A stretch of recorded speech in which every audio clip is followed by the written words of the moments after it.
Vamos a empezar. Acuérdense que ahorita vamos a ver elementos del tipo penal y anotamos como primero, número uno, el elemento objetivo. Elemento objetivo. Número dos, anoten por favor porque sobre esto se va a basar la clase. Y es muy importante para el abogado litigante. Esto es oro puro, para el abogado litigante, para el abogado penalista, porque ustedes van a ver para qué sirve y cómo lo vamos a emplear en sentencias condenatorias. Dijimos que es elemento objetivo, elemento subjetivo. Número dos, Elemento subjetivo. elemento subjetivo específico. Número 4, elemento normativo.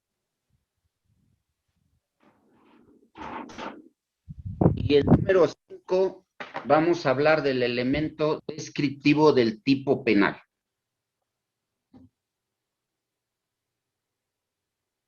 No se le escuchó, profesor.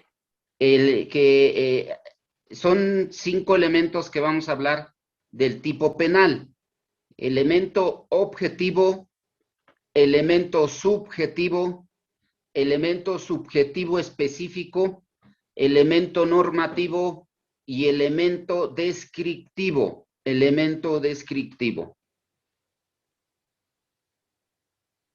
Ustedes van a aprender el día de hoy, van a conocer qué tan importantes son estos elementos para poder comprobar la tipicidad, para poder comprobar la conducta delictiva en el derecho criminal. Ustedes van a entender y van a comprender que es muy importante tener estos elementos, pero como la tabla del 1 por 1. Quiero que aparte de todo lo que veamos,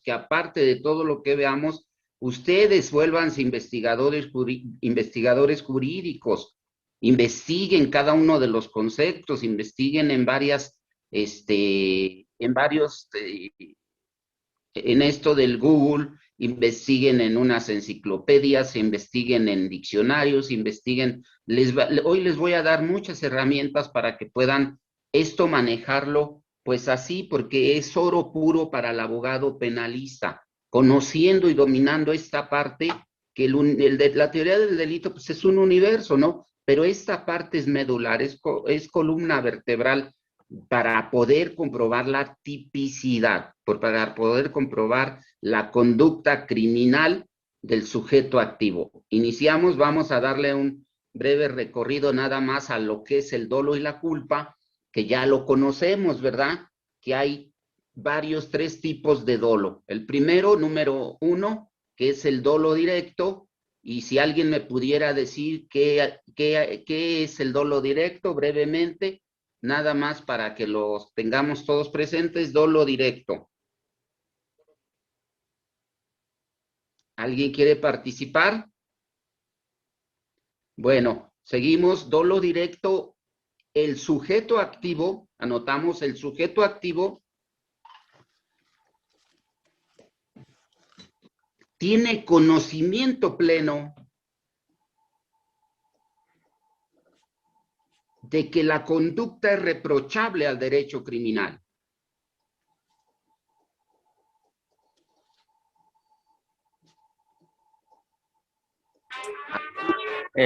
Disculpe, doctor, el dolo directo es el conocer y el querer, el animus necandi. Es el querer y el hacer. Y otro factor fundamental, conocer. Querer, hacer y conocer el daño que está haciendo. Ese es el dolo directo, la premeditación, la alevosía y la ventaja. Y pues ese no necesita mucho que podamos explicar. Una persona compra un arma, espera a su víctima, le dispara y la mata. Dolo directo. Conocía, quería y lo hizo. Premeditación, alevosía y ventaja. Dolo directo. Ahora, vámonos al dolo indirecto. ¿Por qué estamos hablando de los tipos de dolo? Porque es el elemento. ¿Qué segundo? Denme el nombre del segundo elemento que les dicté del tipo penal. El segundo elemento del tipo penal, ¿cuál es? Elemento subjetivo. Elemento subjetivo. Elemento subjetivo. Por eso estamos recordando, no crean, les quiero comentar que esta es una clase que lleva una metodología de la educación, una metodología del aprendizaje para que todos comprendamos, no nada más estamos hablando de los tipos de dolo así por hablar. ¿Por qué? Porque nos vamos a enfocar al elemento subjetivo. Acuérdense que el elemento subjetivo en la culpabilidad es el dolo y la culpa. El dolo, ¿por qué? Porque no vemos eso no se puede percibir con nuestros sentidos. Anoten entre comillas, abran comillas y paréntesis. El elemento subjetivo no se puede percibir con nuestros sentidos. ¿Ya? No se puede percibir. Es así que no podemos percibir el dolo y la culpa, el dolo o culpa de un sujeto activo, ¿verdad? Nosotros no podemos adivinar qué intenciones trae hasta que no lo exterioriza y lo ejecuta. Hasta que no lo exterioriza y lo ejecuta. Y el sistema causalista, jóvenes, el sistema causalista lo ubicó, el dolo y la culpa la ubicó en la culpabilidad. Eso lo hemos dicho varias veces, pero anótenle. El dolo y la culpa, el sistema causalista lo ubicó en la culpabilidad, dolo y culpa, sistema causalista, sistema predominante, doctrina predominante a nivel República Mexicana y en otros países. También existe el sistema finalista y en el sistema finalista, los finalistas ubicaron el dolo y la culpa en la tipicidad. Dolo y culpa, tipicidad. Los finalistas, otra doctrina, otra corriente jurídica que dice, yo pienso que para que el sujeto activo tenga una culpabilidad, lo voy a ubicar en la tipicidad, el dolo y la culpa. Y los funcionalistas ubicaron el dolo y la culpa en la conducta. En la conducta. Voy a ir un poco más despacito para que vayan haciendo todas sus notas, hagan todas sus notas, les van a ayudar mucho en su vida profesional. Cuando tengan un asunto, van a decir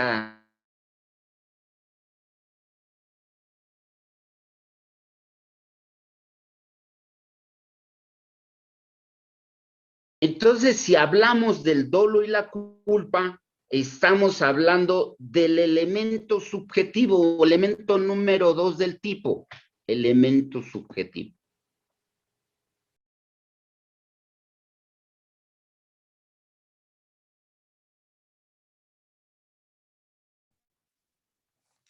Ahí ya estamos. ¿Sí me escuchan bien? Sí, maestro. Licenciado, ¿sí me escucha usted bien? Sí, maestro. Sí, doctor, sí lo escuchamos bien. Perfecto. Sí se escucha bien, doctor. Seguimos. Bueno, Un poco de eco, fíjense pero sí se bien, escucha. estamos hablando del dolo directo, pero también, ¿alguien me puede decir cuál es el dolo indirecto? Dolo indirecto.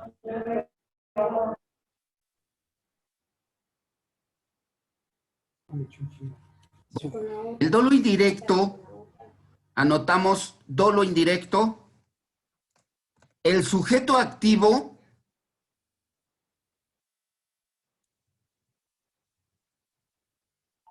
quiere cometer un delito.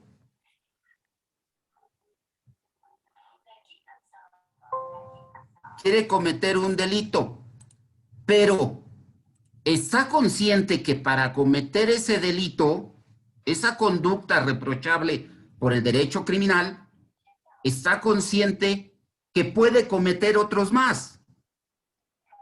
Ejemplo, anoten el ejemplo. El sujeto activo quiere matar a Pablo.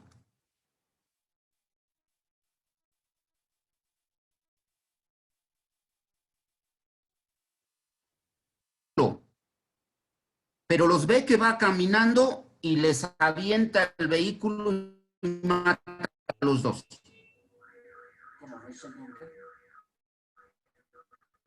¿Sí me comprendieron? Sí. Con una conducta delictiva, él sabe que puede cometer más conductas y no le interesa. Su objetivo es matarlo y pase por quien pase. Dolo indirecto. Si no quedó claro, con todo gusto, no me quedó claro, doctor, y lo ponemos otro ejemplo. Seguimos. Aquí es donde batallamos un tiempecito, pero que ya lo tenemos bien definido, el dolo eventual, ¿se acuerdan? Doctor, ¿Quién se acuerda? ¿lo puedo interrumpir tantito? Blanca Zavala, de Lázaro Cárdenas. Adelante, licenciada Blanca. Cuando dice que es aquí dolo indirecto en el caso que nos pone de Pablo, dice indirecto porque le tocó también matar a Mariana, por eso es indirecto. Exacto. Es un dolo indirecto por con una conducta comete el delito, pero no le importa cometer más conductas para lograr su objetivo, para lograr el resultado típico. Y él ve que va el padre con su hija y lo que le interesa es matar al padre, pero también está consciente que puede matar a la hija y la mata. Este se llama... Doctor, es víctima directa y víctima indirecta. Fue con dolo, ¿no? Sí, la conducta es dolosa. Porque hoy entrar a los elementos objetivo, subjetivo específico, normativo y descriptivo. Pero ustedes podrán decir, ¿para qué, doctor, nos está diciendo esto? Se le llama también por consecuencia. ¿Esto para qué sirve en la vida diaria? ¿Esto para qué me sirve a mí como abogado litigante?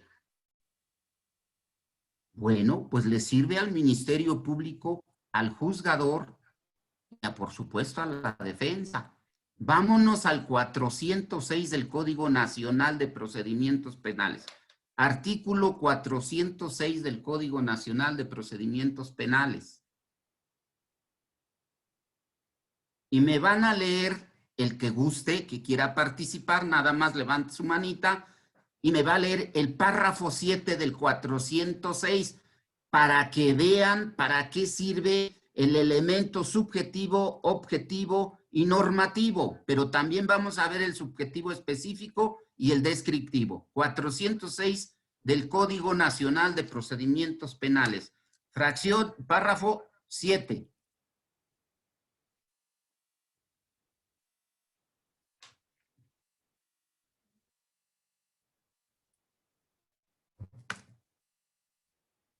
¿Alguien lo quiere leer?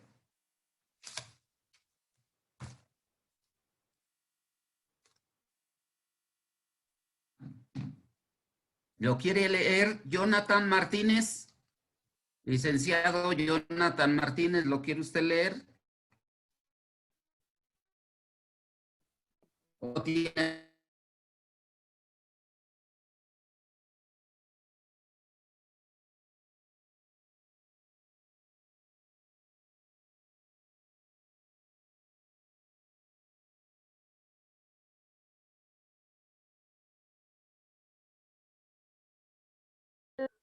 Ok. Al dictar sentencia condenatoria. No, es el otro, el que sigue. El que sigue. La sentencia condenatoria hará referencia a los elementos objetivos, subjetivos y normativos del tipo penal correspondiente, precisando si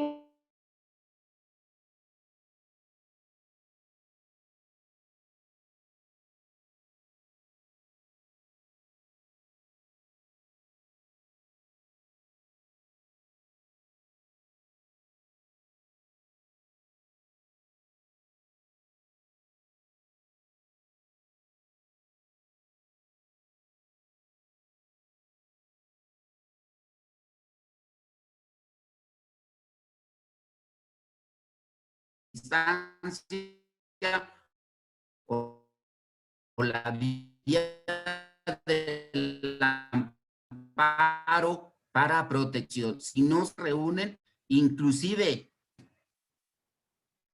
regla general en los elementos del tipo.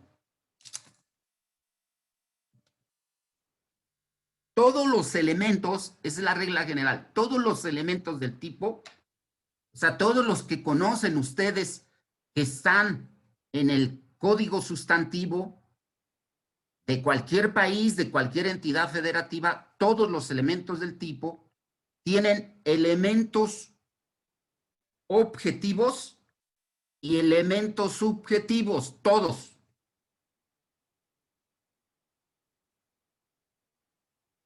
Pero no todos tienen elementos normativos, que ahorita vamos a entrar a los elementos normativos.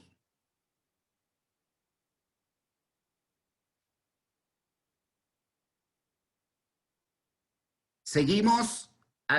¿Tienen una duda hasta aquí? La regla general es que todos los elementos, todos los tipos penales tienen elementos objetivos y subjetivos, pero no todos los tipos penales tienen elementos normativos. Ahorita vamos a entrar al análisis de cada uno de estos elementos.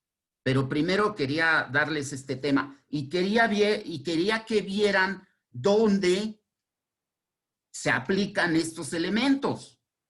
Porque alguien pudiera decir, es que esto es teoría. Pues sí, pero es teoría científica jurídica aplicada al sistema de justicia penal acusatorio. ¿Seguimos? ¿Adelante? Bueno, entonces dijimos que existe otro tipo de dolo, el dolo eventual, que mucho hablamos, ¿se acuerdan? No recuerdo si en el segundo módulo o en el tercer módulo, parece que fue el segundo, hablamos mucho del dolo eventual, que se parecía mucho a la culpa con representación, pero aquel penalista, aquel jurista, aquel compañero abogado que tiene su despacho y que sepa diferenciar entre la culpa con representación y el dolo eventual, simplemente la culpa con representación, máximo la pena se va a 5 años y al dolo eventual le van a mandar hasta 20 años de prisión o 15. Entonces, fíjense que si ustedes dominan estas figuras, pues obviamente van a sacar a sus clientes. A veces, como lo he dicho, el derecho no es justo, el derecho no es justo, es legal, ¿verdad? ¿Y qué quiere decir esto? Que bueno, pues hay muchas figuras jurídicas que a veces el juzgador se equivoca, que a veces el Ministerio Público o la propia defensa se equivocan en su estrategia de defensa y de ahí pueden tener muchas armas, tanto el Ministerio Público, tanto la defensa o tanto el Tribunal de Enjuiciamiento, el juzgado. Entonces, en este caso, el dolo eventual, dijimos, anotamos para que no se nos olvide.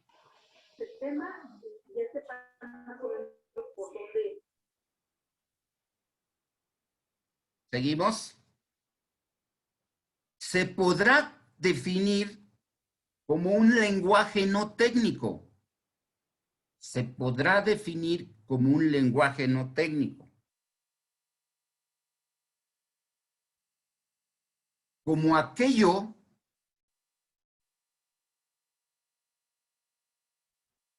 que el sujeto activo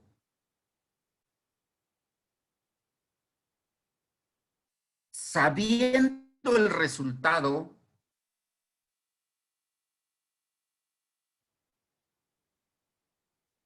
y el daño que puede provocar,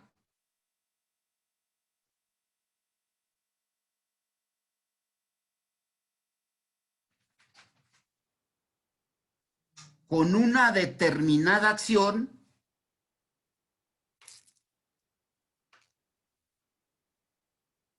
continúa haciendo su conducta.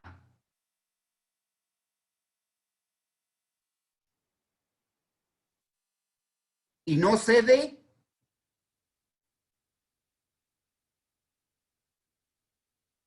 y no descarta el resultado.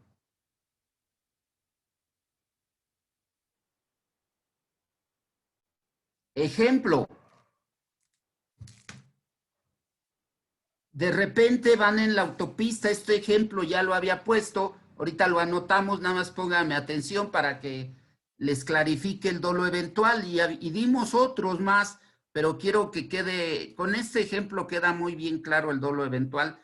En la psique, en su elemento subjetivo, por eso es elemento subjetivo del tipo penal, en la psique del sujeto activo, tiene conocimiento de que puede suceder, aún así no cede a su pretensión. De repente va un BMW y un Corvette, se emparejan y se empiezan ahí a decir cosas para ver qué vehículo jala más. Empiezan a acelerar en una autopista, más adelante va un vehículo en el carril de alta a baja velocidad, un Clio. Esto fue un hecho real, ¿eh? Y en el vehículo Clio va una mamá con su hija. El Corvette va en el carril de alta y el BMW va en el de baja. Los dos empiezan a acelerar a 200 kilómetros por hora. No quiere ninguno ceder. Aún el Corvette, viendo que a una distancia no mayor de 100 metros, pretendiéndole ganar al BMW a meterse al carril de baja, no cede en su pretensión. En la psique del sujeto activo, el chofer del Corvette sabe que se puede accidentar, sabe que puede cometer un accidente, sin embargo no cede en su conducta, sigue presionando el acelerador a fondo, estrella atrás del Clio, se incendia y fallece y muere la señora y la niña. Ese es un ejemplo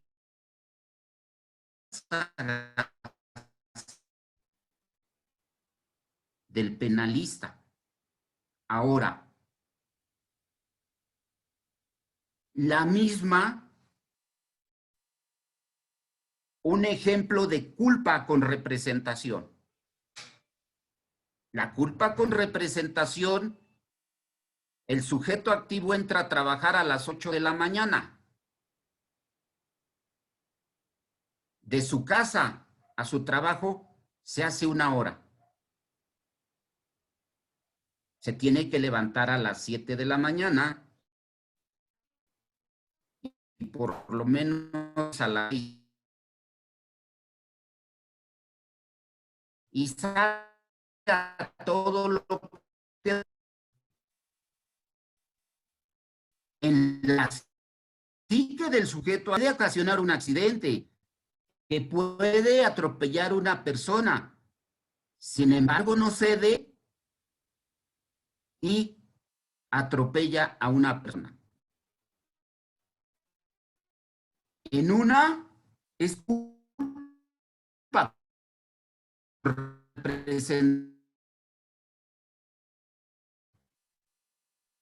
¿Dónde ubique a su cliente? En el Corvette puede alegar una culpa con representación, porque si el MP le comprueba el dolo eventual, se va a ir a 15 años de prisión. Y si le comprueba la culpa con representación, con una caución se va libre. Ya vieron las figuras, ya la habíamos visto esta figura, pero se la estoy repitiendo, pero lo que vamos a ver más adelantito.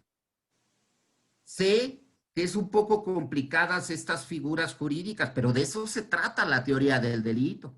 De eso se trata. De que razonemos, reflexionemos y hagamos un análisis lógico jurídico para poder entrar a una estrategia de defensa. No podemos empezar con una culpa con representación y al rato estemos alegando un dolo eventual. Y no podemos entrar con un dolo eventual y al rato no podemos estar jugando. Tenemos que armar nuestra estrategia de defensa, pues obviamente estoy hablando si estamos del lugar de la defensa, pero también el Ministerio Público tiene que armar bien su estrategia para la consignación ante el juzgado de control. ¿Sí me explico? ¿Alguien tiene hasta aquí una pregunta en dolo eventual, que son los más, son figuras por mucho muy complicadas, no están tan fáciles de definir, tan fáciles de comprobar, pero yo les garantizo que cuando las empiecen a dominar, van a ser unos excelentes abogados penalistas en la rama del derecho penal, del derecho criminal. Adelante. Sí, dígame. Buenas tardes. Yo sí tengo una duda, licenciado. ¿El dolo eventual y el dolo indirecto se considera lo mismo? No. No, dolo indirecto, acuérdense, regrésense al concepto. Dolo indirecto, activo, con una conducta, puede cometer más conductas si no le interesa el resultado. Él puede matar a Pedro, aún atropella a Juan, a Chana y a Juana, matarlas, no le interesa. Ese se llama dolo indirecto. Ah, perfecto. Y el dolo ese era mío. Sí, Edelmira Rojas. Sí, licenciado. Buenas tardes. Muy bien.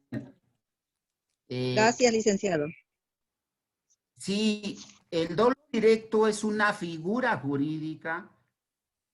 Son los tres tipos de dolo que la dogmática penal nos señala, pero también la ley, los códigos sustantivos y los códigos adjetivos. Perdón, doctor. Buenas tardes.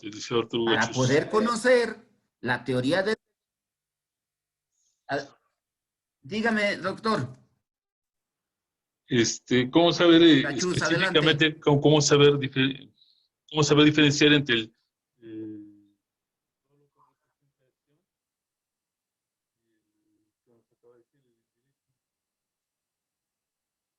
se le borró, doctor Gachús, se le borró la comunicación. ¿Cómo saber diferenciar entre el indirecto?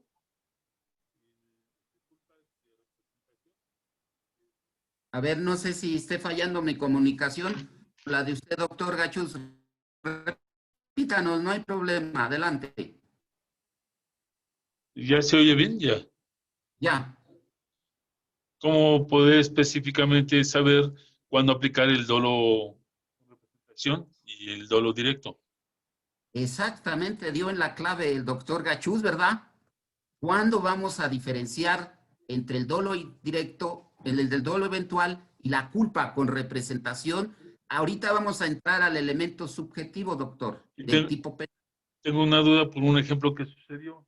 El futbolista que va circulando tomado choca con un carro de unos recién casados y los mata. Él sabía que si toma puede causar un accidente.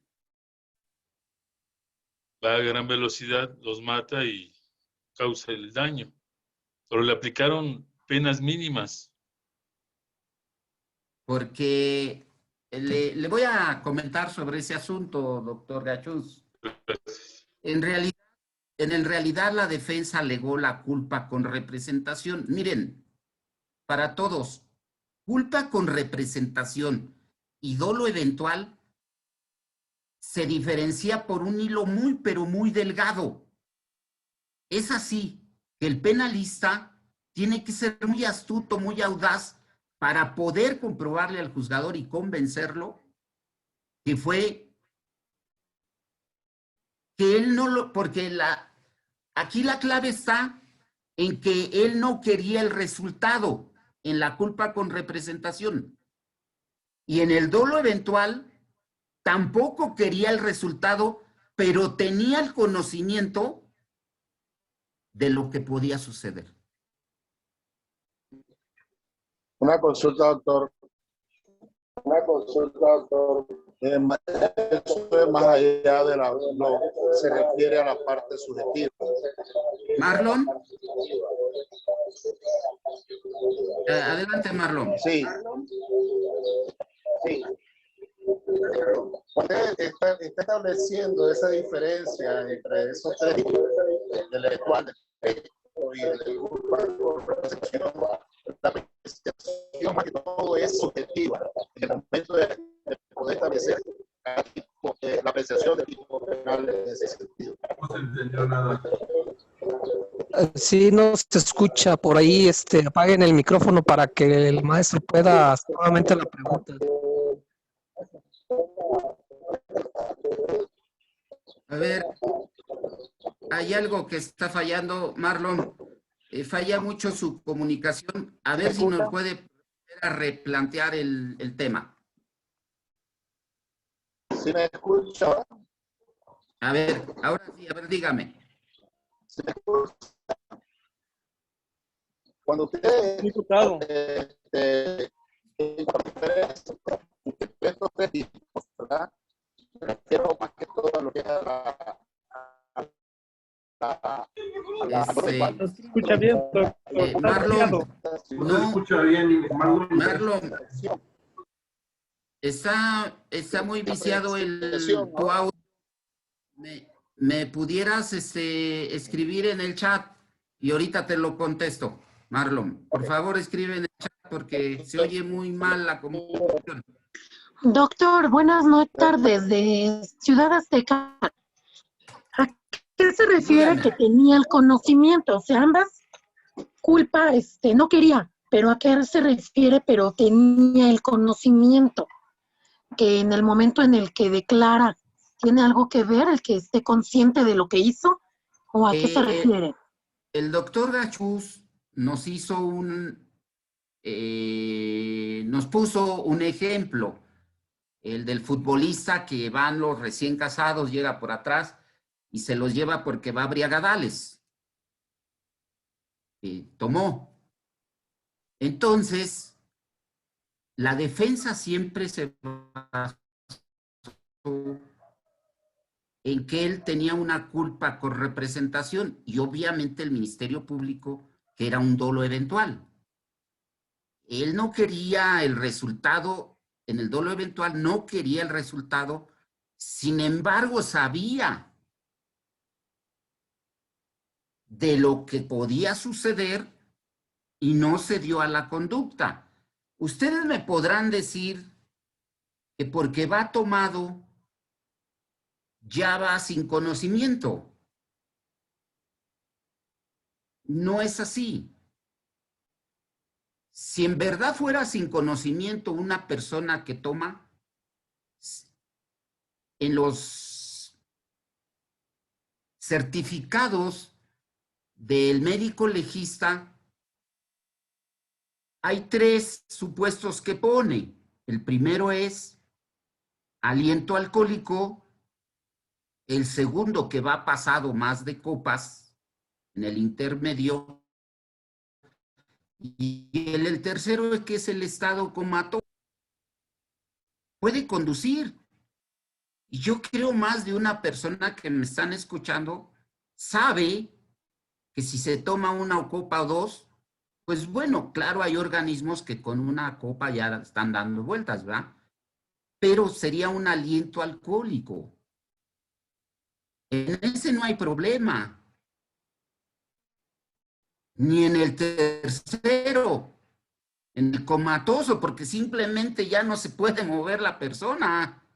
Cuando lo certifican como estado comatoso, ya se quedó tirado ahí en la cama, en la silla, en la banqueta, ya no se puede mover. Pero no porque vaya en el intermedio, quiera decir que no va bien de su sentido.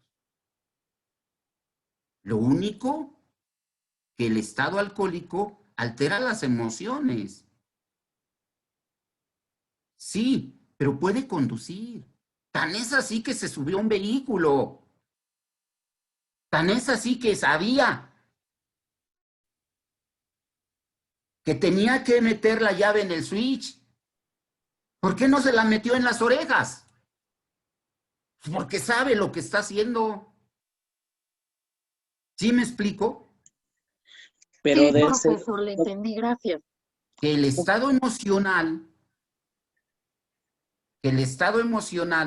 lo lleve a, porque se crea Superman, pero simplemente no está fuera de la realidad. Sí lo trastorna, pero a no al grado. Lo que pasa que aceleran, y en ese caso que dice el doctor Gachús, pues la defensa se basó en la culpa con representación y la fiscalía. Yo no sé si se acuerden de aquel caso donde igual 4 jóvenes se suben a un BMW y se estrella a 200 kilómetros en la Insurgentes, la avenida Insurgentes en la Ciudad de México. Mata, se deshace automáticamente el vehículo y sale vivo el chofer. Pero los otros se despedazan. Ahí lo pasan en la televisión el caso. Y siempre la defensa se basó en la culpa con representación para defensa del sujeto y lo condenaron por delito culposo agravado. Pagó la reparación del daño y salió. Y ahí era profesor, dolo eventual, obviamente. Sabía lo que había hecho. Se estuvo haciendo el que no oía, que se dormía, que no entendía para que fuera culpa con representación. Con toda la maña de poder, no entiendo, y que se desmayaba en las audiencias y no reconocía a nadie con ese fin de su defensa. Bueno, lo que hacía ya en las audiencias ya era lo que se estaba ventilando en el asunto era conducta hechos, no lo después. Porque si él alegaba que estaba tontito, si él alegaba, ya no le servía en la defensa, Lick. Ya no le servía. Lo que se estaba ventilando era el asunto de la conducta reprochable criminal que consumó ese día. Iba a 200 kilómetros en la avenida Insurgentes en la Ciudad de México, se estrella contra un árbol, se deshace automáticamente el vehículo y los cuerpos quedaron desmembrados, pero él salió vivo. Lo condenaron por delito culposo agravado. Pagó la reparación del daño y salió. ¿Qué persigue el Estado? Bueno, pues que tengan una pena, siempre una pena justa al delito que desplegaron y por supuesto una reparación del daño que el propio Código Nacional de Procedimientos Penales nos manifiesta. Bueno, entonces en el dolo, lo que me decía el doctor Gachús, ahorita lo vamos a ir comprendiendo. Doctor. Ahorita lo vamos a ir comprendiendo. Doctor, dígame. buenas tardes. ¿Podría preguntar algo? Sí, adelante. Es un poco ambigua mi pregunta. ¿El Estado es justo? Porque en un Estado donde se respeta la legalidad y hay una falta de ética, yo creo que el Estado mexicano le falta mucho para ser justo. Maestra Abreu, pues, ¿qué le puedo decir a usted? Tiene una amplia experiencia, un despacho por demás, con muchos años. Yo utilizo una frase, maestra, que es muy profunda, tiene mucho fondo. El derecho no es justo, es legal, pero no porque sea, ya es genérico. Porque hay quien se le ha dado la justicia que ha querido y hay quien no. Porque el propio derecho lo permite. Mire, ¿qué es la prescripción del delito? La prescripción del delito es que con el simple transcurso del tiempo, el delito prescriba, ya el Estado ya no pueda hacer nada sobre esa persona, sobre el sujeto. Exactamente. Le pongo un ejemplo. Juan saca una pistola y mata a Pedro. Pedro es padre de familia de 5 hijos y por supuesto su esposa. Mató a Pedro, mató al jefe de familia y agarró y se fue para el norte.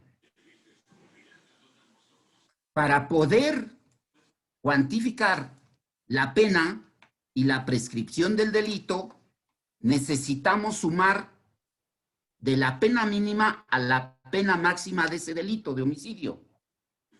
Vamos a poner 50 años. Vámonos a poner 50 años. Se va 25 años al extranjero, se desaparece, no le agarran nada. Y llega a los 26 años, se empieza a pasear por el pueblo y dice, es que ya llegó, man, pues agárrenlo, fíjense que ya llegó.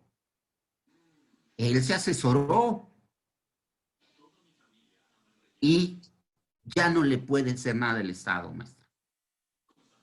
¿Hubo justicia para esa familia? No. El derecho no es justo, es legal, maestra. Gracias, doctor. Es un gusto saludarlo. Espero que con eso, y hay más, ¿no? El indulto, muchas cosas que los medios alternativos de solución a controversia, muchísimos, el procedimiento abreviado, que el sujeto activo acepte la culpa y se va a la mitad de la pena, a 3/4 partes. Bueno, hay muchísimos. El derecho penal es tan enorme, maestra Abreu, que nos da la posibilidad a los abogados litigantes en este sistema de justicia oral mexicano, de que antes le decía uno al cliente, yo en 3 días te saco, era mentira. Y le puedo decir que en este sistema hay muchas formas, pero muchas que nos da el propio sistema para poder aseverar esa promesa. Si no está en estado flagrante, lo agarran, él sí mató, pero lo agarran 2 días después. O lo ponen a disposición más de las 48 horas. Y pues, ¿qué va a hacer el juzgado de control? Lo van a atar de las manos y lo va a decretar la libertad. Claro, hay otras cosas que después yo platicaremos en otro curso, pues que de alguna manera se hacen en la Procuración de Justicia, pero mientras el Estado de Derecho ahí está, pero hay que hacerlo valer. Y ustedes, los abogados litigantes, y mis respetos, maestra, el doctor Gachús, que lo conozco, pues muchos abogados que ya tienen muchos años, pues claro que de repente decimos, pues, saqué a mi cliente y era culpable, ¿no? Dejé a mi cliente por no saber los procedimientos. Y el Ministerio Público también está en esa disyuntiva, siempre. Pues su trabajo del MP es imputar, pero también no nada más imputar por imputar, tiene que valorar los derechos humanos. También está atado de manos en varias cosas, como lo podemos, ¿quién me lee rápido el artículo 17? Nada más como una referencia de lo que tiene artículo 17 del Código Penal del Estado de México, artículo 17, alguien léamelo para que vean qué es lo que tiene que hacer el MP en caso de que él vea que hay un excluyente del delito. No nada más siempre es imputar. ¿Alguien me lo quiere leer? Causas excluyentes del delito y de la responsabilidad se harán valer de oficio por el Ministerio Público o por el órgano jurisdiccional. Ahí está. Si el Ministerio Público está detectando que está dentro de los supuestos de un excluyente del delito, aquí está. Lo plasmó el legislador, no lo hicimos los juristas, no lo hicimos los abogados litigantes, lo plasmó el legislador, le dio al tipo penal ahí. ¿Por qué? Porque si el imputado de veras está en un excluyente del delito, ahí está, se lo debe de hacer de oficio el Ministerio Público. No siempre es imputar. Su trabajo es el representante de la sociedad, es representante social. Seguimos. Espero vayan contestándose las preguntas. Si a alguien no le queda claro, ahorita, doctor Gachus, vamos a entrar al análisis del elemento subjetivo para que nos vaya quedando un poco más claro el tema, para diferenciar la culpa con representación y el dolo eventual, que ese es columna vertebral del derecho penal, pero es complejo, muy complejo a veces de descifrarlo. Pero cuando lo logra el jurista, créanmelo, que cualquier asunto se le va a hacer. Acuérdense que dimos unos 10 ejemplos, 5 ejemplos de dolo eventual y culpa con representación. Pero seguimos. ¿Seguimos? Sí, gracias, doctor. El dolo eventual en Perú es el mismito. La redacción es igual. Nada más que en Perú se llama dolo eventual o condicionado. Hice esta comparativa en el derecho comparado para que ustedes vean que si van a litigar un asunto a Perú, ustedes van a encontrar las mismas figuras jurídicas. La teoría del derecho y el derecho penal son lenguajes universales y en Perú se llama dolo eventual o dolo condicionado, así se llama. Y dice, de igual manera, su elemento subjetivo le dice que hay un posible, si quieren lo anotamos para que lo tengan, dolo eventual o condicionado en Perú, para referencia, y ustedes van a decir, es lo mismo. Adelante. De igual manera, su elemento subjetivo del sujeto activo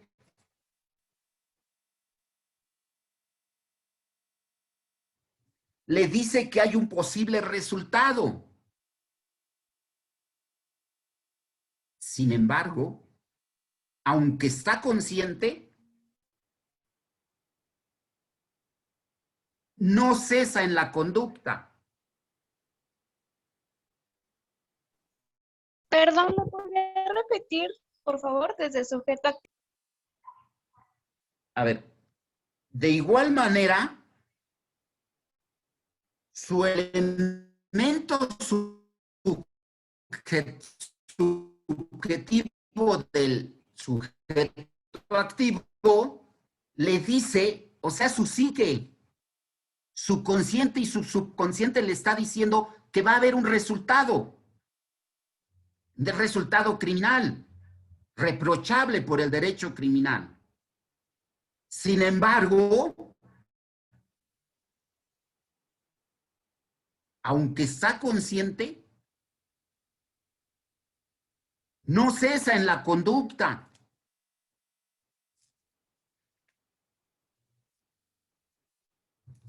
Pero en la culpa con representación, lo mismo. El sujeto activo no cesa en la conducta, sigue acelerando, y luego si su jefe es gruñón y todo ya lo caratea, pues se tiene que llegar rápido, ¿no? Sin embargo, se accidenta y atropella a una persona. Pero él estaba consciente que al ir a alta velocidad y podía ocasionar un accidente. Culpa con representación.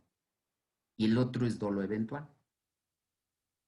Vamos a seguir las próximas clases con este asunto, porque yo sé que es complejo, pero les voy a dar los tips para que podamos y puedan ustedes diferenciar las dos figuras. ¿Correcto? Y la culpa sin representación es que el sujeto activo no tiene ni está consciente, simplemente va conduciendo, va escuchando su música, va chiflando y se le atraviesa una persona y la atropella. No tenía ni la menor idea. Esa es la culpa sin representación.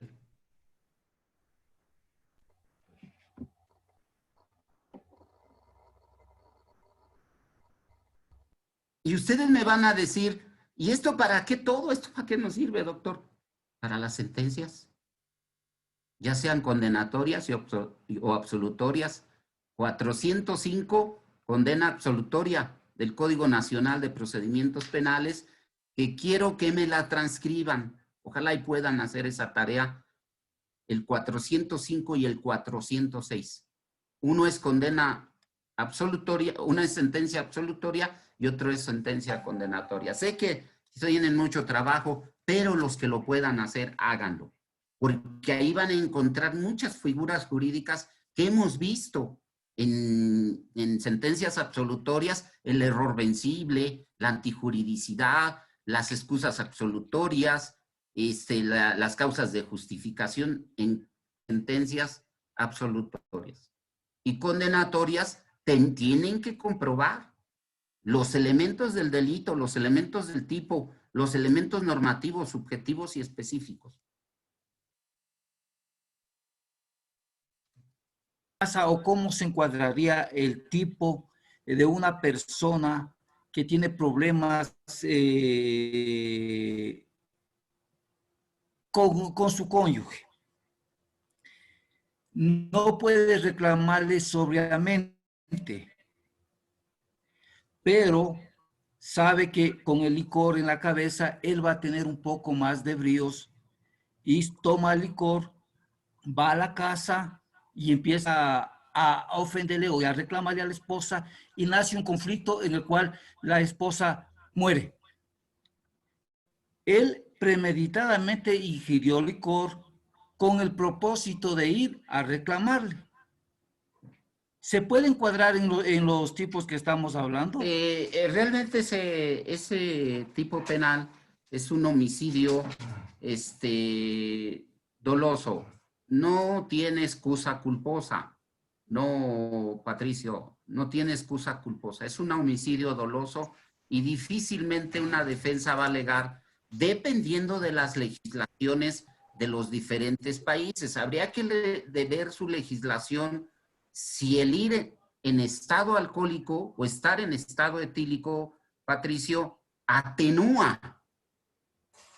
No va a quitar la pena. No le va a quitar, si la atenúa la pena.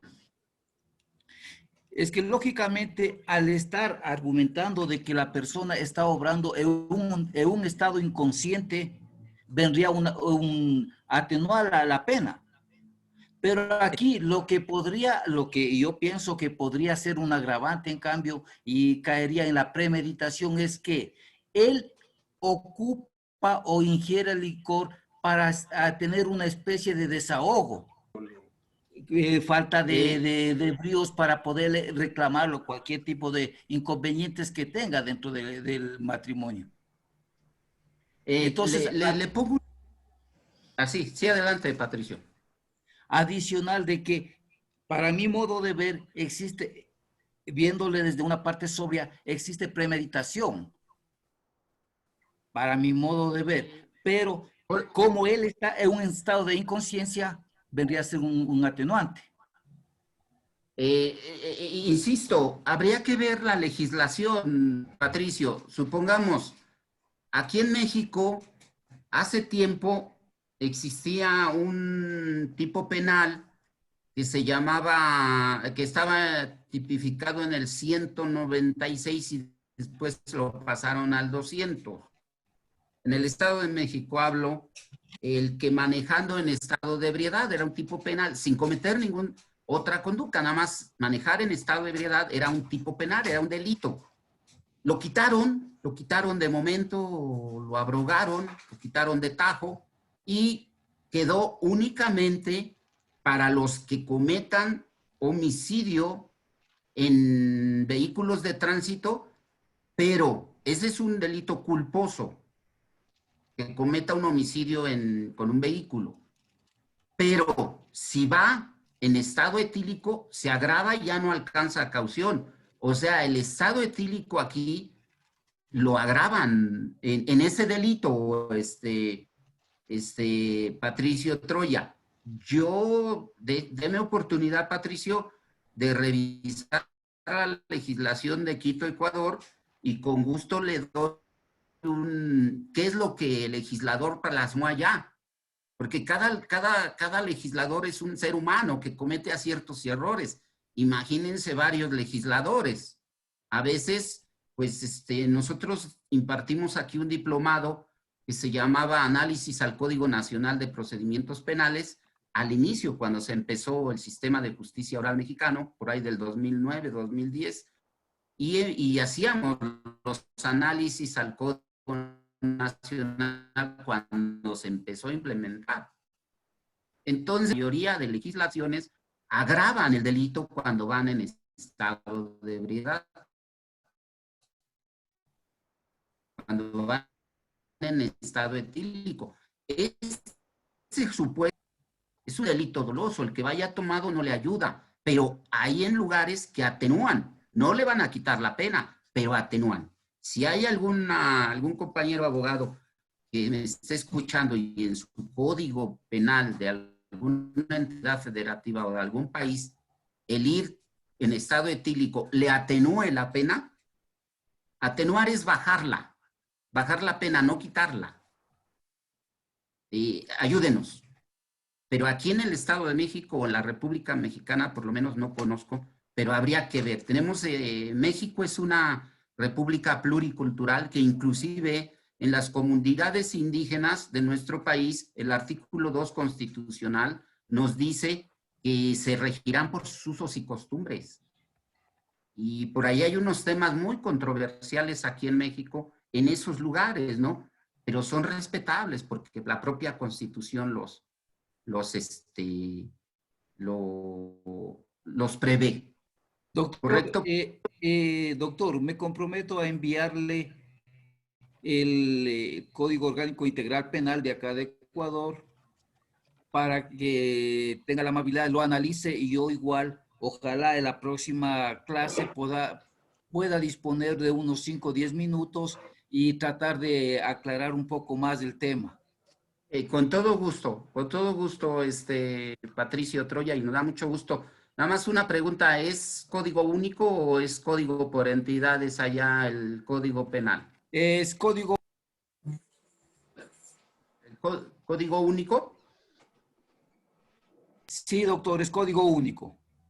Perfecto. Entonces, lo revisamos con todo gusto, Patricio, y ponemos aquí en el público de nuestros compañeros, pues para que igual conozcan las figuras, insisto, todos aprendemos. Pero nada más cambian si atenúan o agravan la pena en diferentes estados o en diferentes países. ¿Correcto? Maestro. Yo creo, desde mi punto de vista, que es un delito doloso. Lo hizo con toda la intención y habría que aplicarle la acción en la causa y habría que aplicarle otras figuras jurídicas, pues porque, como dice usted, se toman acá, el mezcal es muy fuerte en México, es un borramemorias y pues la verdad, el sujeto activo se vuelve controvertido. Entonces, eso sería parte de lo que yo pudiera decir. Maestro Muchas Fernando, gracias, doctor. Maestro Fernando, en relación a este comentario que hace el compañero de Quito, me nace una pregunta. Vamos a suponer que en el supuesto, lo que hemos aprendido con usted, en el supuesto de que no se acredite o que no haya venido bajo los efectos del líquido etílico.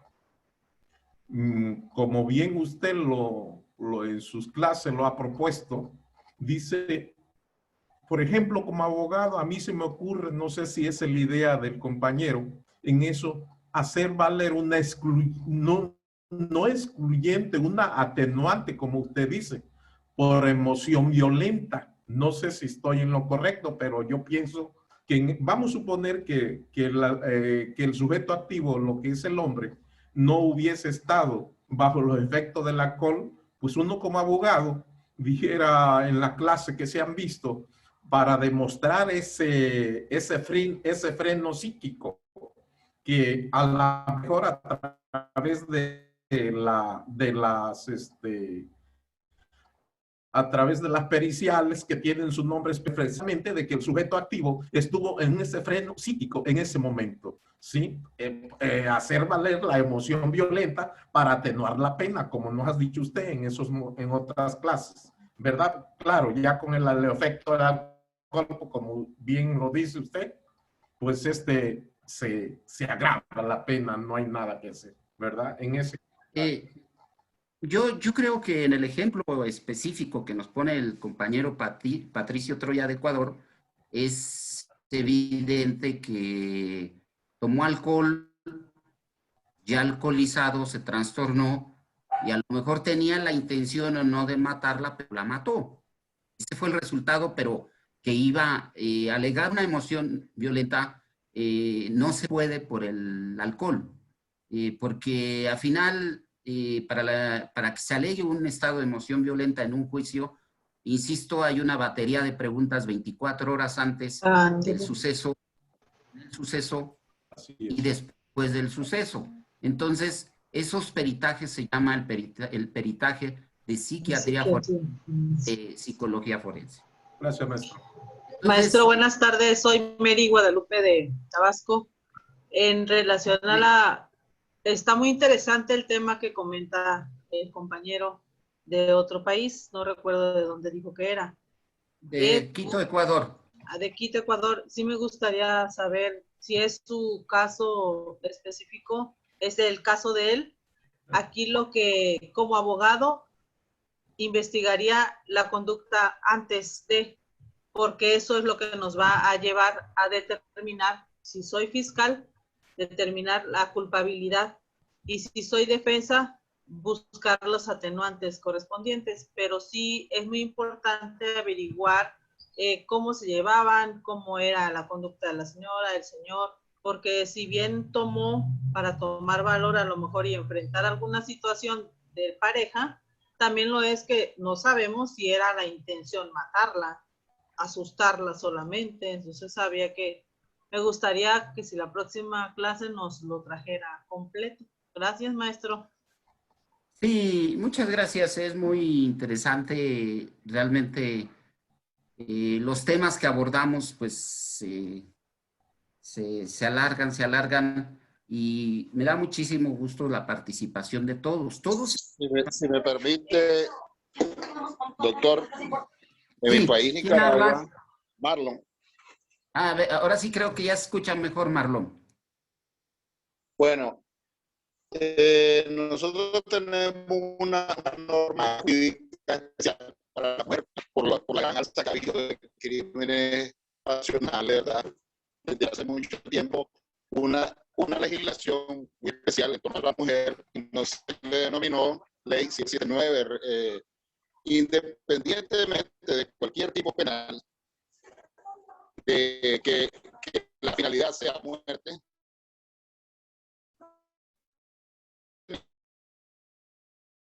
ningún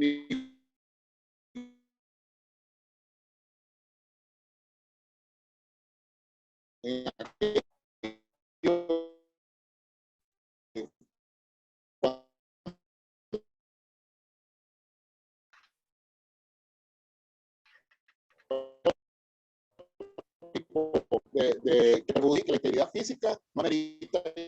Marlon. ¿Qué cree Marlon, dada su comunicación? Ha de ser la señal. Sí, a veces...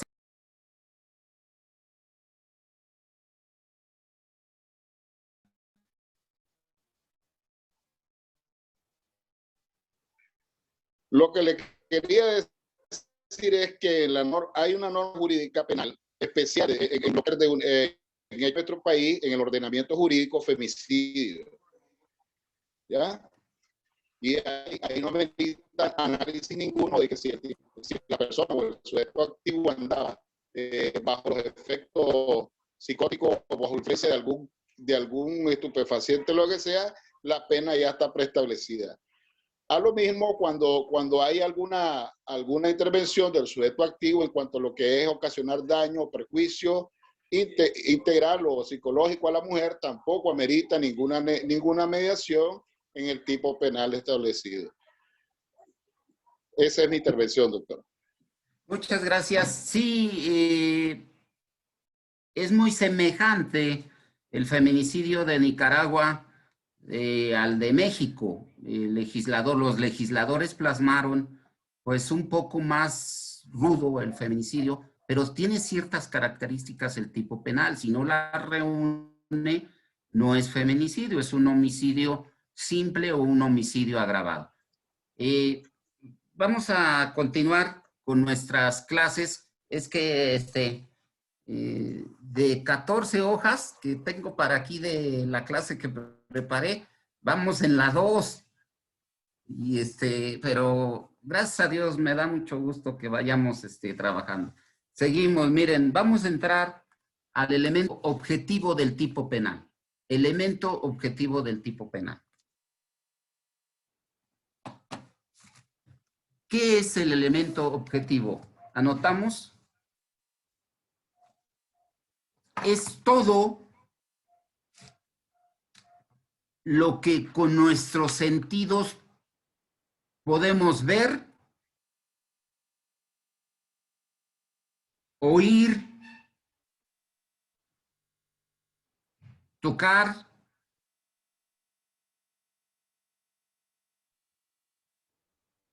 y oler. Esos son los elementos objetivos del tipo penal.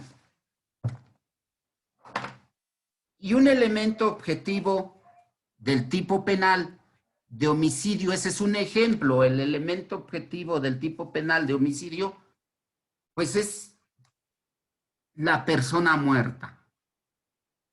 Y dice, comete el delito de homicidio el que priva de la vida a otro. Los legisladores en los tipos penales tratan de que cualquier ciudadano que no tenga inclusive conocimientos de derecho lo pueda comprender. Ese es el objetivo del tipo penal.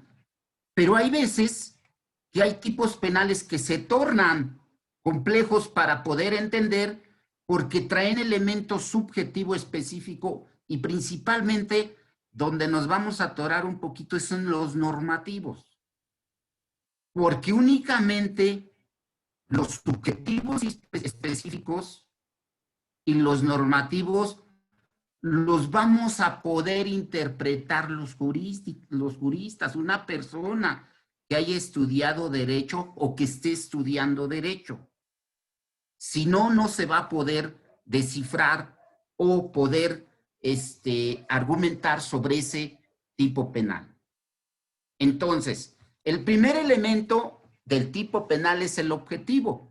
Y ese no hay tanto problema porque es lo que perciben nuestros sentidos. Ese es el primer, por eso les decía en la regla de oro general que todos los tipos penales tienen elementos subjetivos y objetivos, pero no todos tienen elementos normativos. Ahora, bien, vámonos al elemento subjetivo.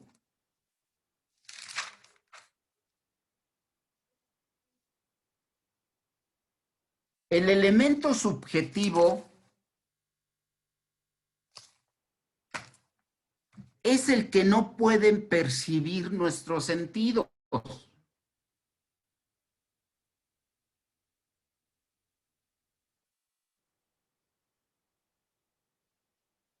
El elemento subjetivo,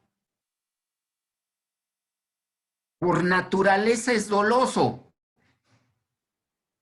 Ya hablamos que es un delito doloso, con toda la intención. Por naturaleza es doloso. No cabe en seguimos anotando, no cabe en los delitos culposos.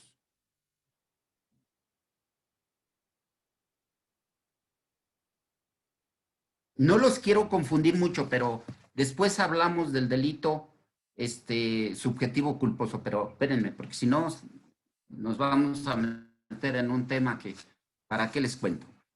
Como vayamos avanzando, vamos a ir resolviendo todo esto, pero ahorita quiero que quede bien claro.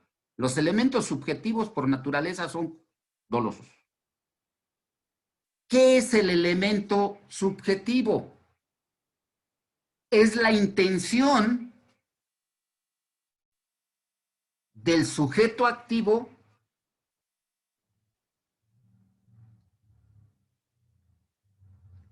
no exteriorizada hasta consumar la conducta criminal.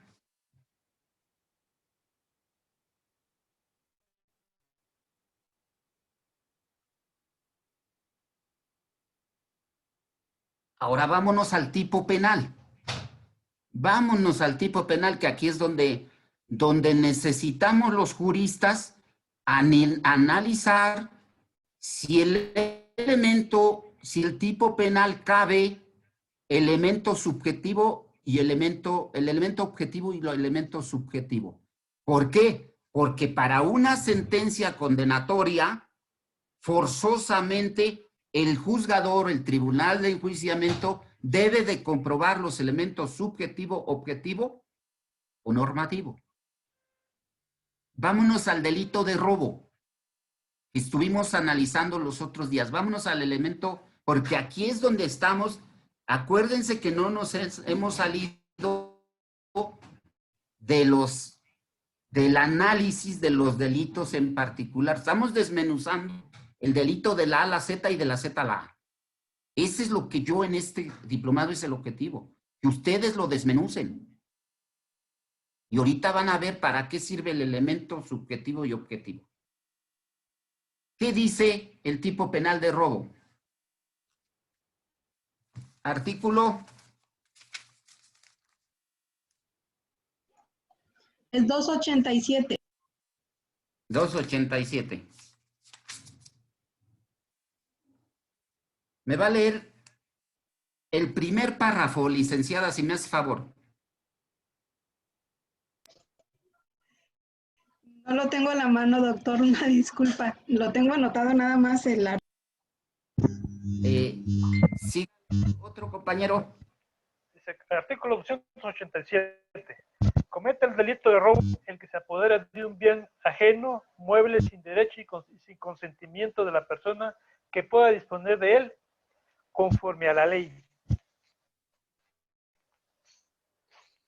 Ahí. ¿Cuál es el elemento objetivo del delito de robo? Anotamos para que ustedes lo tengan porque en base podemos analizar cualquier tipo penal, pero ahorita vamos con esto porque tiene elementos normativos, subjetivos y objetivos. ¿El apoderamiento del bien? El apoderamiento es el elemento objetivo. Pero no porque usted se apodere de una cosa, ya es un robo. Fíjense bien, porque se los digo. Yo tengo esta botella.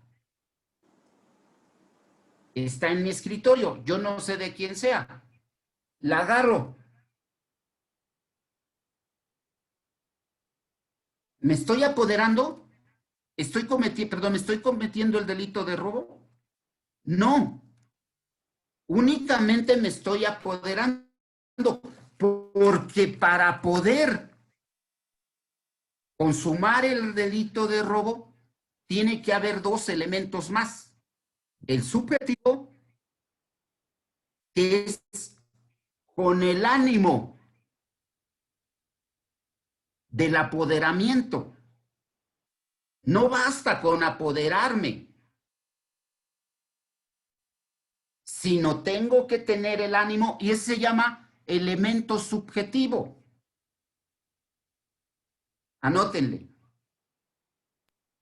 O sea, no porque Juan Pino aquí, lo veo en la pantalla,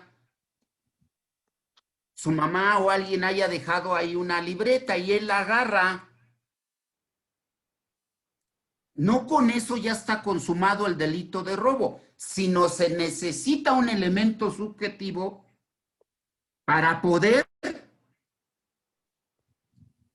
ir consumando el robo, que tenga el ánimo. Ese es el elemento subjetivo, el ánimo del apoderamiento. Licenciado, lo interrumpo. Buenas tardes. En el Código Penal del Estado de Veracruz, correcto, el robo es penalizado de diferentes formas. Según el apoderamiento, es la pena que le dan, licenciado. Según la forma de cómo se haya llevado a cabo. Pero eso atenúa o agrava la punibilidad, licenciada. A lo que yo me refiero, si es con violencia o es sin violencia. ¿Sí me explico? Sí, licenciado. Sí, sí. Esos son otros Nada más le quería elementos hacer del tipo. Sí, esa observación. Esos son otros elementos del tipo penal, que más adelante los vamos a ir analizando para que vean que no nada más es. Por eso yo les digo que si ustedes agarran una cosa, van a terminar diciendo, bueno, ya no sé si la tomé o me la robé. Okay. Para la ley, hablo para la ley. Porque ahorita ustedes van a ir diciendo, bueno, sí es cierto, tienen razón. Ahora fíjense. Dice, artículo 287. Comete el delito de robo el que se apodera de un bien ajeno mueble. Ahí está el problema. Ahí está el problema. El elemento normativo del tipo penal de robo es que sea ajeno. Anótenle. El elemento normativo del tipo penal de robo es que sea ajeno. Pero si hay en una plaza, de repente veo una persona sentada y a un lado veo un monedero, yo no sé si sea de él o sea ajeno a él. Pero para poderlo comprobar, el tipo penal de robo no necesita comprobar la propiedad del sujeto pasivo. Ojo, porque hay ministerios públicos que le dicen, compruébame la propiedad de tu celular. Como abogado litigante, usted va por la víctima y dice, bueno, vamos a denunciar el delito de robo. Pero dice el ministerio, compruébame la propiedad del celular. No. Porque hoy vamos a aprender que yo no tengo que comprobar la propiedad. Presente. Yo lo que tengo que comprobar es que le sea ajeno ese bien al sujeto activo.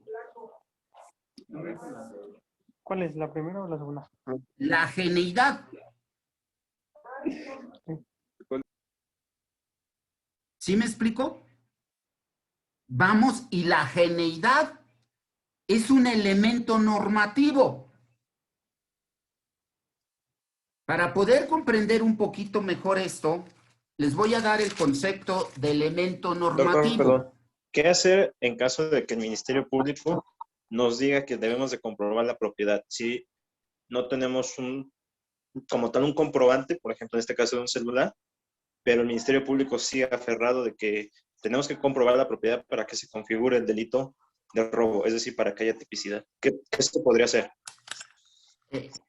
Es que, vuelvo a repetir, al estar estudiando los elementos del tipo penal, o sea, los artículos, los tipos penales, en este momento sabemos, no porque lo diga yo, no estamos obligados a comprobar la propiedad. Simplemente estamos obligados a comprobar que el bien mueble que tomó el sujeto activo es ajeno a él, no es propiedad de él.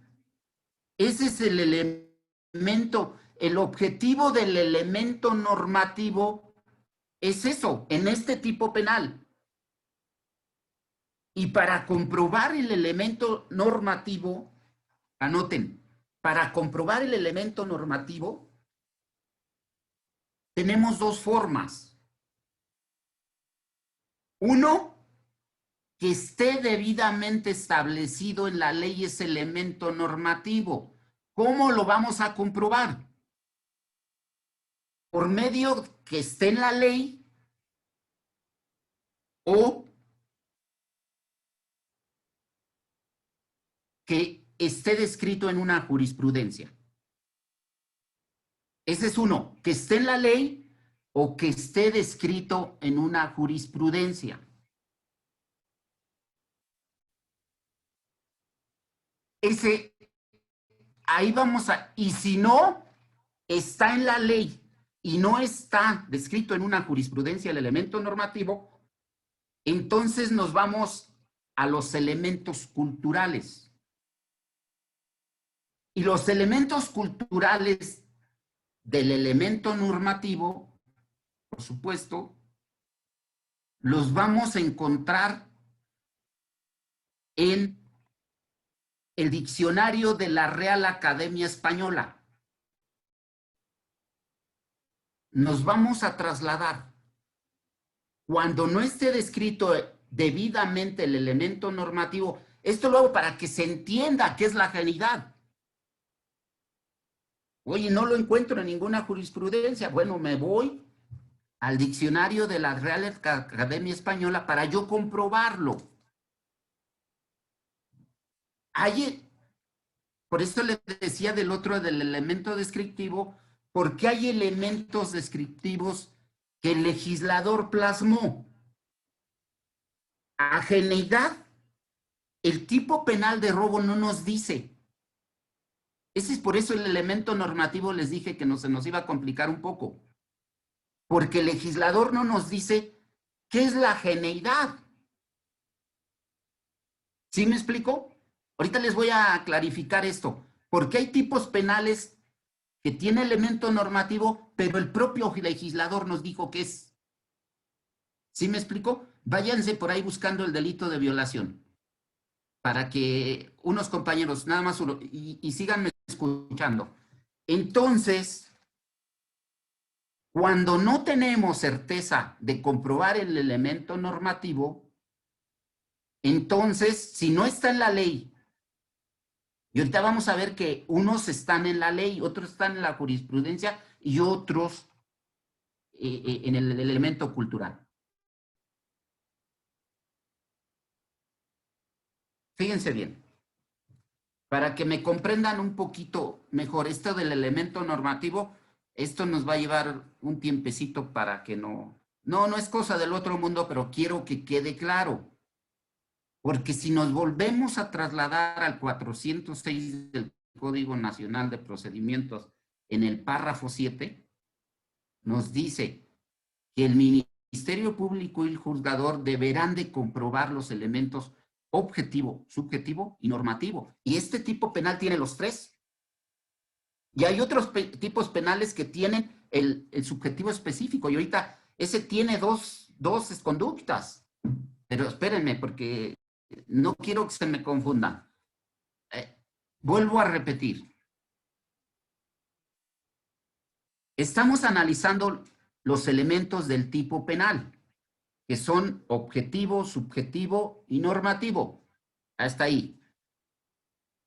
En este tipo penal de robo tiene objetivo, subjetivo y normativo. No todos tienen normativo, como lo es el delito de homicidio. Ese es literal. El que priva de la vida a otro, se acabó. Ese lo comprende cualquier ciudadano, que matar es un delito. Pero robar, ¿cuándo se va a poder tipificar? Esa es la idea de los elementos del tipo, tipificar el delito de robo. Objetivo, dice, el que se apodera, el apoderamiento. Subjetivo, con el ánimo. ¿Alguien puede tomar esta botella de agua? Pero no tiene el ánimo de quedarse con ella. ¿Sí me explico? Entonces se tiene que comprobar el elemento subjetivo que el sujeto activo tenía la intención de apoderarse, de quedarse con ella. Nos maneja otro, el normativo, que aquí es lo complejo. Pero no es cosa del otro mundo. Verán que lo vamos a aprender todos muy bien. Entonces, el elemento normativo es geneidad en este. Pero en el delito de violación, el elemento normativo es la cópula. ¿Me puede leer alguien el tipo penal de violación? Licenciado, ¿se lo leo con el Código de Veracruz? Adelante. Bueno, en el Código de Veracruz dice, violación, a quien por medio de violación física o moral mantenga cópula con una persona, se le impondrán de 6 a 20 años de prisión y multas hasta 400 días de salario. Se entiende por cópula la introducción del pene en el cuerpo de la víctima, por vía vaginal, anal, oral. Ahí está. Cópula nos dejaría, tendríamos que irnos al diccionario de la Real Academia Española para poderlo comprobar, a una jurisprudencia para poderlo comprobar, pero ahí la propia ley, ese elemento normativo, la propia ley, el propio legislador dijo, te voy a decir que es cópula. A ti abogado, a ti Ministerio Público, te lo voy a decir. Y cópula es lo que acaba de decir la licenciada. Lo describe. Entonces ese tipo penal también es descriptivo. ¿Se acuerdan que dijimos que los elementos del tipo penal es objetivo, subjetivo, normativo, descriptivo y subjetivo específico? Pero ahorita vamos con 4 de este tipo penal. Bueno, del tipo penal de violación. Ese nos da los 4, porque nos da el descriptivo. Él dice, cópula, que es el elemento normativo, nos que es el elemento normativo, pero no los describe el propio legislador. Pero en el de robo no nos describe que es ajeno. Entonces, ese elemento normativo, nosotros nos tenemos que... Ahí es donde decía, y le contesto al maestro Gachus. Maestro Gachus, ¿está por ahí?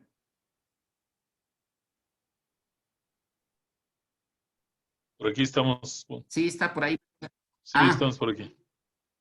En este momento, maestro Gachus, estamos comprendiendo todos que no todo lo vamos a encontrar ahí en el Código Penal.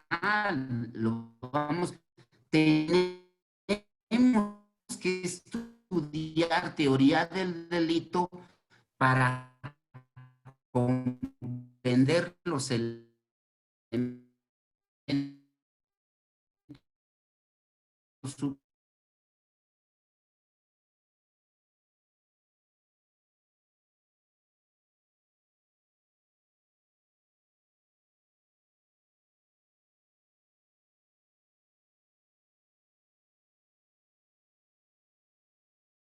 buscar en los elementos culturales.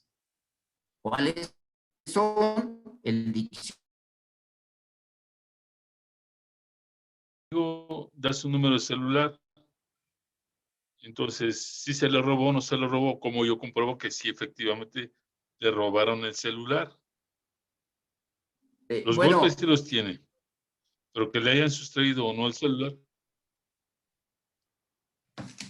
Mire. Ahí cómo se acredita. Entonces, obviamente. No tiene factura. No. Es que no, vuelvo a repetir. En el delito de robo, grábenselo y abran comillas, cierren comillas. No necesitamos. Entonces ahí va este sobre, perdón que lo interrumpa. Sí. Ahí va este sobre que acredite con testigos de existencia, preexistencia y falta posterior de lo robado. Mire, le voy a comentar, doctor. Acuérdese que existen diferentes tipos de prueba. Pero obviamente la carga de la prueba la tiene el Ministerio Público. ¿Sí me explico?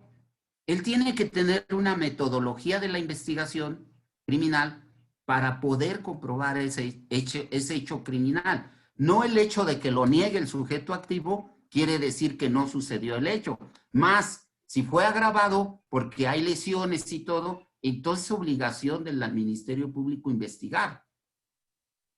Ayudado o coadyuvado por un abogado, que en este caso pues ya está el asesor jurídico, pero aún sigue esa figura de la coadyuvanza con el asesor, el del abogado litigante. Pero es obligación de investigar, no nada más, pero no necesitamos comprobarla. Ojo, abran comillas. En el delito de robo no necesitamos comprobar la propiedad del bien mueble. Lo que necesita... Pero si no existe ningún dato sobre la existencia del robo del aparato. Entonces, necesitaría armar una estrategia de defensa según por la persona, si usted va por el activo o el pasivo, doctor. Por el pasivo. Por el activo, perdón. Si usted va por el activo, pues ya va muy adelantado, doctor. Si va por el activo. ¿Por qué? Porque va a ser muy difícil para el Ministerio Público y para la víctima que no... Adelante. Pero es que no se escucha, se corta. Adelante, adelante, dígame. Sí, bueno, ahí yo insisto, ¿no? Quien le toca acreditar el delito es al Ministerio Público.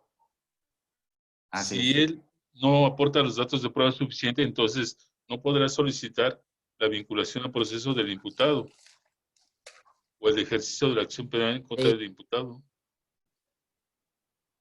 Mire, doctor, en alguna ocasión, bueno, en las clases pasadas les dicté los elementos del tipo penal. Y entre ellos, uno de ellos, en la última fracción de para comprobar, es que el Ministerio Público tiene que comprobar la tipicidad.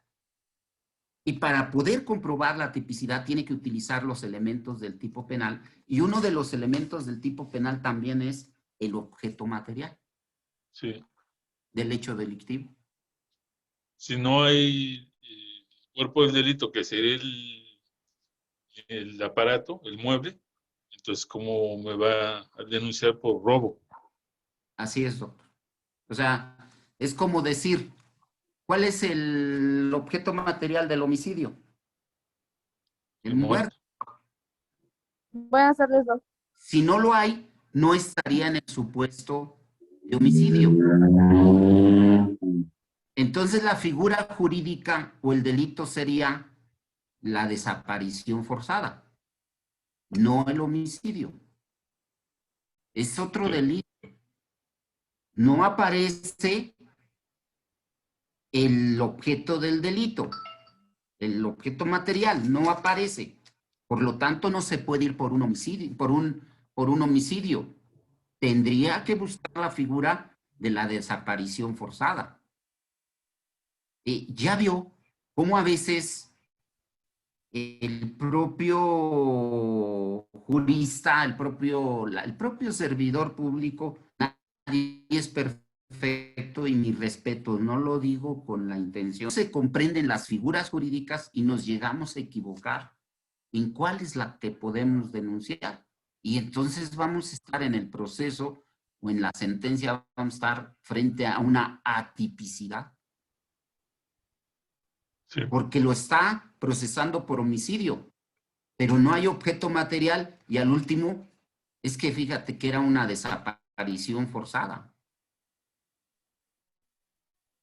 Y como hay atipicidad o ausencia de tipo, le van a declarar una sentencia absolutoria.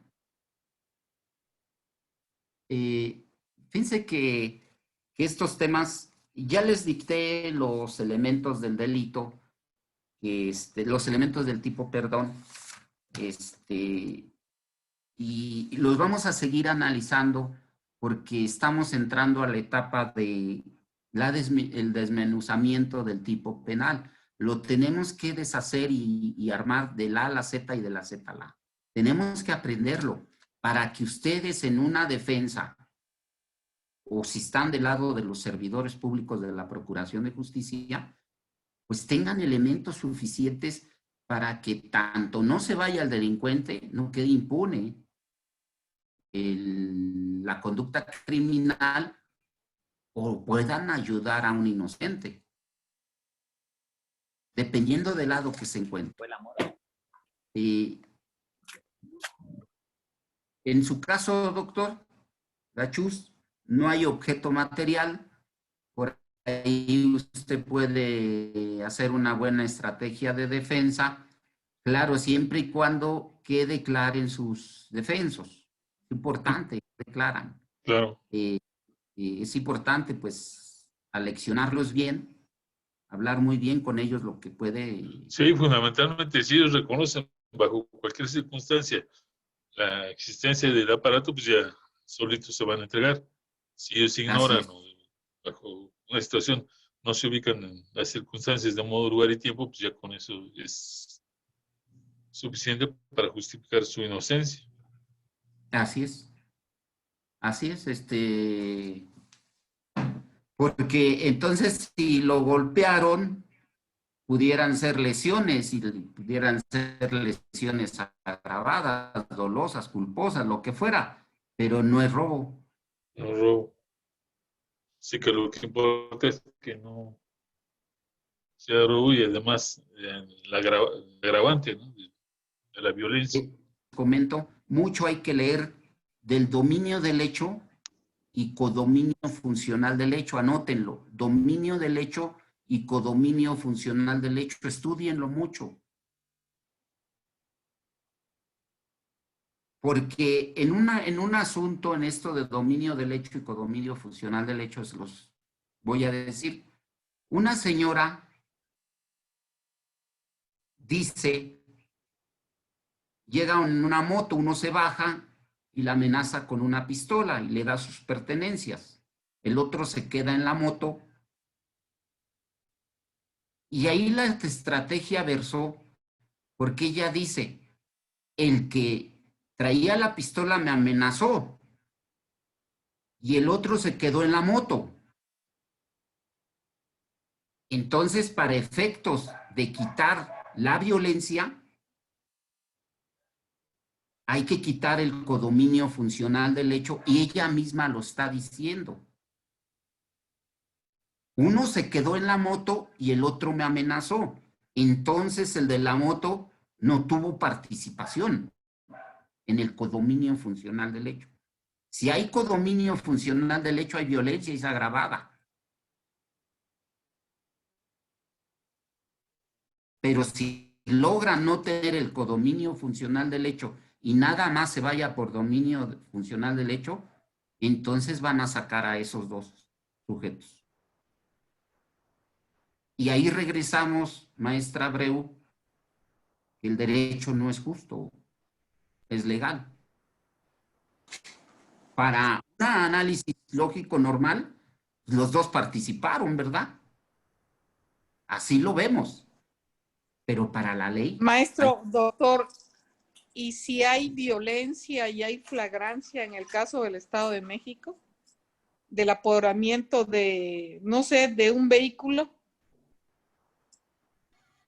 Sí, mientras haya...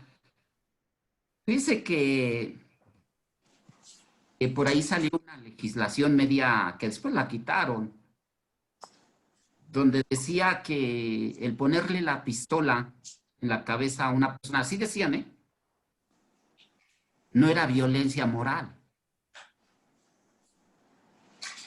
Es violencia. Maestro.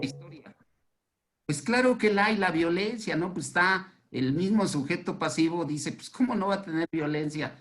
Y que no es moral, ¿no? Es física. Entonces, ¿cómo le llaman? Son detalles que de repente habría que platicar con nuestros legisladores, con todo respeto, pues que las leyes no nada más aprobaran así, sino habría mucho al Código Penal que hacerle.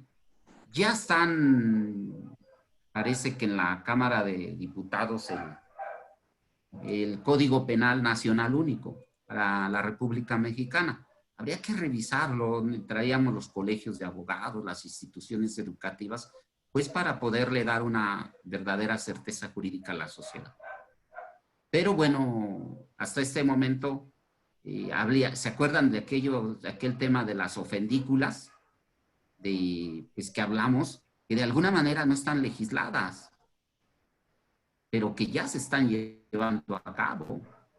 Entonces se deja al ciudadano, al gobernado, en estado de indefensión. ¿Por qué? Porque al final lo van a culpar por un delito, pues puede ser culposo, ¿no? O doloso, si pudiera. Entonces, todo esto, nos faltan varios temas, todavía nos falta comprender un poquito más el elemento subjetivo, el elemento, el objetivo, el subjetivo y el normativo. Y pues de alguna manera hay otros ejemplos como la violación de correspondencia, el uso indebido del servicio público, que también, si no toma protesta el servidor público, esos son elementos normativos, debe de tomar protesta. Si no reúne los requisitos de elegibilidad y está haciendo funciones, son elementos normativos. Pero a veces el propio legislador no nos da. En estos dos, en el de la violación de correspondencia, no nos dice el elemento normativo es indebidamente. Y así lo deja. El que abra indebidamente una comunicación. Entonces no nos dice ahí, no nos describe qué es indebidamente. Entonces tenemos que ir al diccionario de la Real Academia para comprobárselo al juzgador. En el otro, en el del uso indebido de funciones, cuando el servidor público no toma protesta, cuando no tiene los requisitos de elegibilidad. Entonces, vamos a seguir hablando de estos. Son muchos tipos penales que de alguna manera no son descriptivos y no los deja el juzgador como quien dice, pues ahora arréglatelas, ¿no? Ahí es a donde yo voy y con eso contesto su pregunta del doctor Gachús. ¿Cuándo es el elemento subjetivo de la culpa con representación y cuándo es la culpa y el dolo eventual? Exactamente, nosotros como juristas nos tenemos que meter al fondo, al exégesis de la norma y poderla interpretar, doctor Gachús. Tenemos que empezar entonces, pero eso lo vamos a aprender en la teoría del delito, porque hasta este momento seguramente nada más cualquier niño de primaria puede leer el tipo penal. Pero ahora ustedes ya saben que en el delito de robo hay un elemento subjetivo, un elemento objetivo y un elemento normativo, que si no lo comprueba el legislador, el juez, pues difícilmente va a poder poner una sentencia condenatoria, porque él lo debe de comprobar. Ese elemento objetivo, subjetivo y normativo en el delito de robo. Y ahí vamos a todos esos temas de que si dos tipos llegan y uno se queda en la moto y el otro se queda, tenemos que entrar, uno amenaza con pistola y el otro se queda en la moto. Bueno, como defensa tenemos que ver que el Ministerio Público no pueda comprobar el codominio funcional del hecho. Si logra la defensa que no se compruebe el codominio funcional del hecho, con una caución se va. Nada más con la amenaza de la pistola y la sustracción de las cosas. ¿Por qué? Porque no se agrava.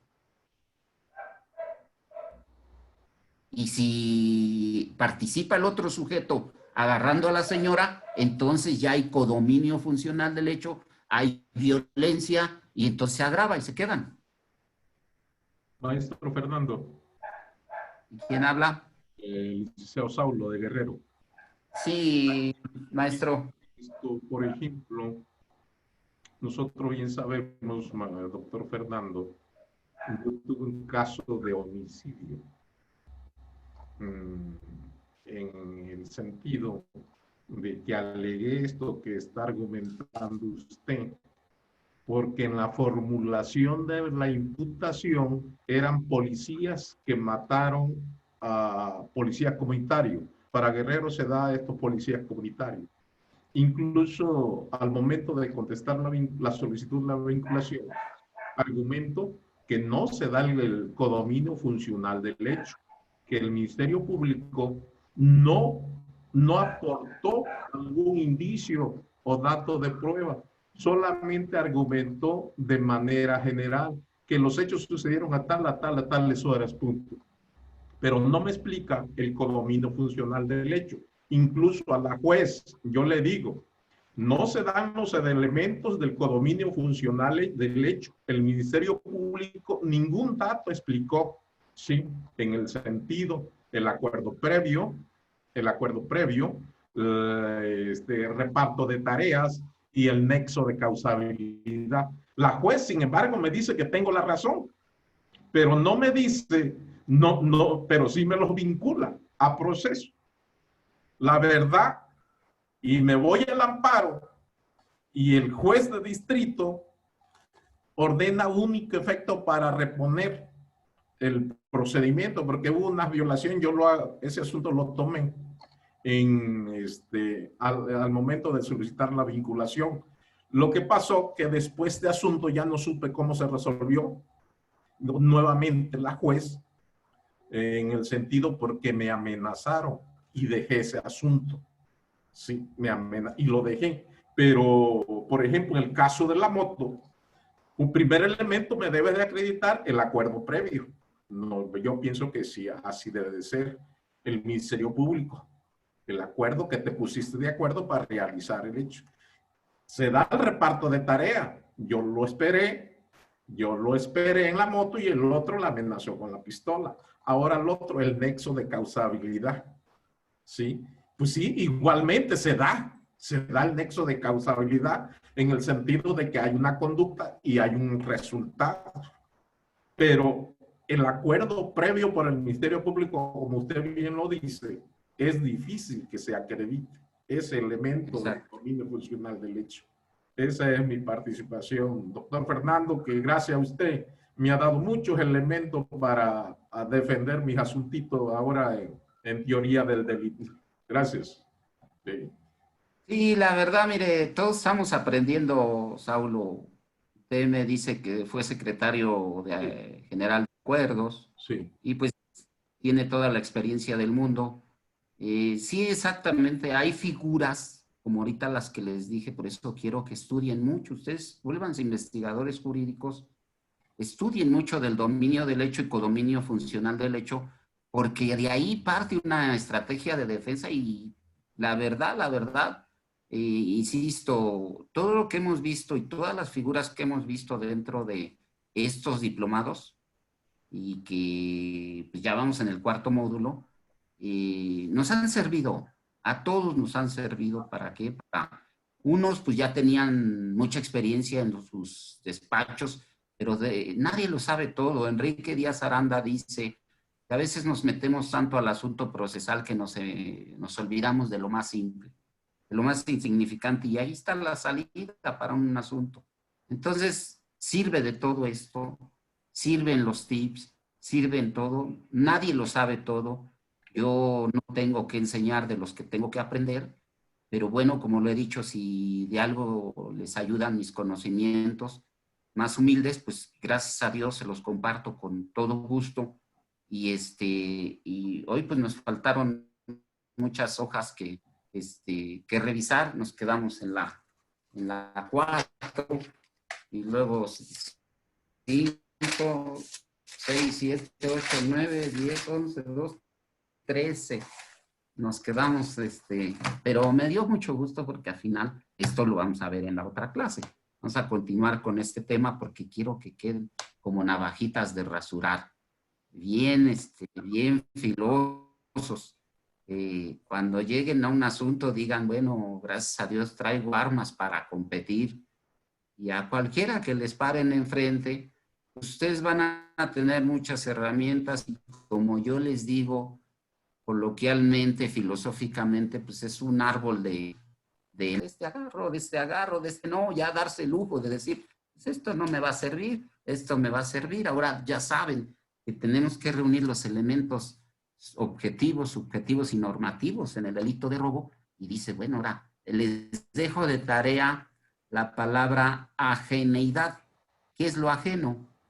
¿Qué significa en el diccionario de la Real Academia para que ustedes vayan analizando bien el delito de robo? Ahí está la clave.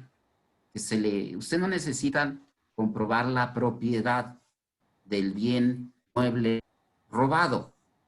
Lo que necesitan comprobar es que el sujeto activo es ajeno a ese bien mueble.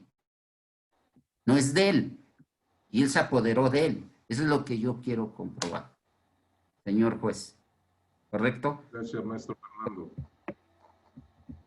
Ahí seguramente nos están escuchando compañeros MPs.